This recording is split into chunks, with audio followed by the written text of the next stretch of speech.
नमस्कार दोस्तों, धार्मिक सच चैनल पर आप सभी का स्वागत है।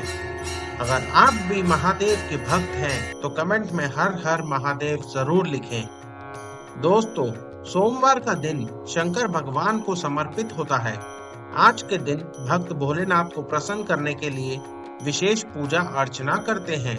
कुछ लोग आज के दिन व्रत भी रखते हैं ताकि शिव की विशेष कृपा प्राप्त की जा सके। बाबा भोलेनाथ के आशीर्वाद के लिए आप भी सोमवार का व्रत कर रहे हैं तो शिव व्रत कथा को पढ़कर या सुनकर इस उपवास को पूरा करें। तो आइए दोस्तों, जानते हैं सोमवार व्रत की विधि। नारद पुराण के अनुसार सोमवार व्रत में व्यक्ति को प्रातः स्नान करके शिव जी को जल और बेलपत्र चढ़ाना चाहिए तथा शिव गौरी की पूजा करनी चाहिए। शिव पूजन के बाद सोमवार व्रत कथा सुननी चाहिए। इसके बाद केवल एक ही समय भोजन करना चाहिए। साधारण रूप से सोमवार का व्रत दिन के तीसरे तक होता है, मतलब शाम तक रखा जाता है। सोमवार व्रत 3 प्रकार का होता है: प्रति सोमवार व्रत, सौम्य प्रदोष व्रत और 16 सोमवार का व्रत। इन्हीं सभी व्रतों के लिए एक ही विधि है। तो चलिए दोस्तों, शुरू करते हैं सोमवार की व्रत कथा। एक समय की बात है, किसी नगर में एक साहूकार रहता था। उसके घर में धन की कोई कमी नहीं थी, लेकिन उसकी कोई संतान नहीं थी। इस कारण वह बहुत दुखी था। पुत्र प्राप्ति के लिए वह प्रत्येक सोमवार व्रत रखता था और पूरी श्रद्धा के साथ शिव मंदिर जाकर भगवान शिव और पार्वती जी की पूजा करता था। उसकी भक्ति देखकर एक दिन माँ पार्वती प्रसन्न हो गई और भगवान शिव से उस साहूकार की मनोकामना पूर्ण करने का आग्रह किया। पार्वती जी की इच्छा सुनकर भगवान शिव ने कहा कि हे पार्वती, इस संसार में हर प्राणी को उसके कर्मों का फल मिलता है और जिसके भाग्य में जो हो उसे भोगना ही पड़ता है। लेकिन पार्वती जी ने साहूकार की भक्ति का मान रखने के लिए उसकी मनोकामना पूर्ण करने की इच्छा जताई। माता पार्वती के आग्रह पर शिवजी ने साहूकार को पुत्र प्राप्ति का वरदान तो दिया, लेकिन साथ ही यह भी कहा कि उसके बालक की आयु केवल 12 वर्ष होगी। माता पार्वती और भगवान शिव की बातचीत को साहूकार सुन रहा था। उसे ना तो इस बात की खुशी थी और ना ही दुख। वह पहले की भांति शिव जी की पूजा करता रहा। कुछ समय के बाद साहूकार के घर एक पुत्र का जन्म हुआ। जब वह बालक 11 वर्ष का हुआ तो उसे पढ़ने के लिए काशी भेज दिया गया।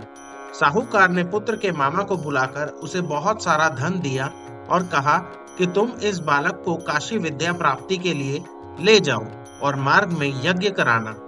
जहाँ भी यज्ञ कराओ वहाँ ब्राह्मणों को भोजन कराते और दक्षिणा देते हुए जाना।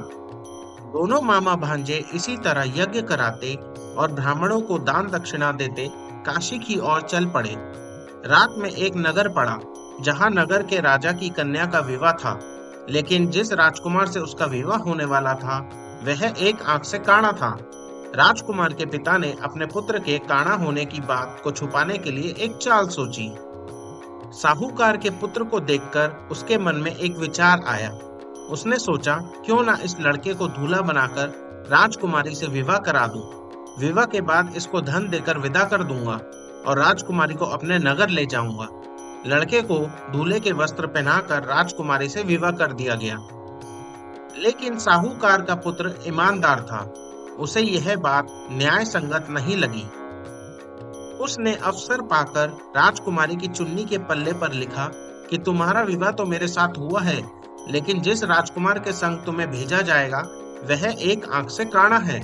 मैं तो काशी पढ़ने जा रहा हूँ। जब राजकुमारी ने चुन्नी पर लिखी बातें पढ़ी तो उसने अपने माता पिता को यह बात बताई। राजा ने अपनी पुत्री को विदा नहीं किया, जिससे बारात वापस चली गई। दूसरी ओर साहूकार का लड़का और उसका मामा काशी पहुंचे और वहां जाकर उन्होंने यज्ञ किया। जिस दिन लड़के की आयु 12 साल की हुई उसी दिन यज्ञ रखा गया। लड़के ने अपने मामा से कहा कि मेरी तबीयत कुछ ठीक नहीं है। मामा ने कहा कि तुम अंदर जाकर सो जाओ।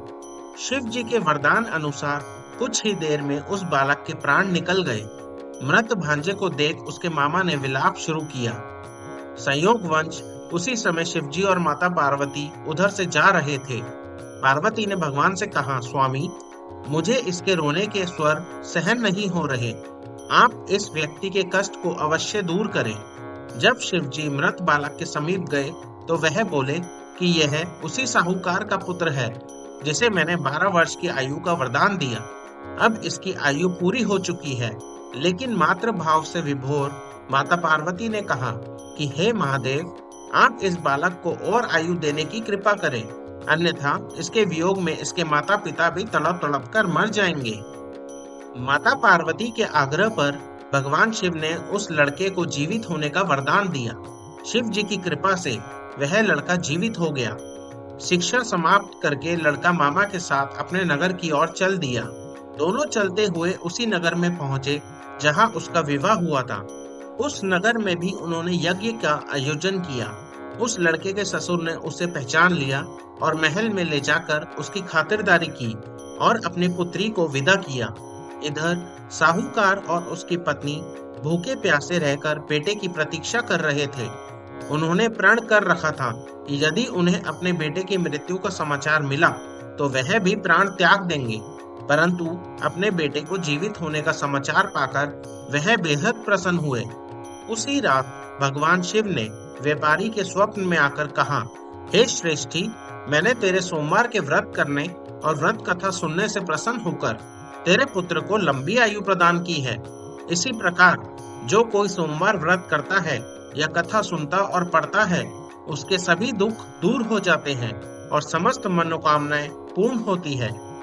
तो दोस्तों, आज के लिए इतना ही। वीडियो को लाइक और चैनल को सब्सक्राइब जरूर करें। वीडियो को अंत तक देखने के लिए बहुत बहुत धन्यवाद।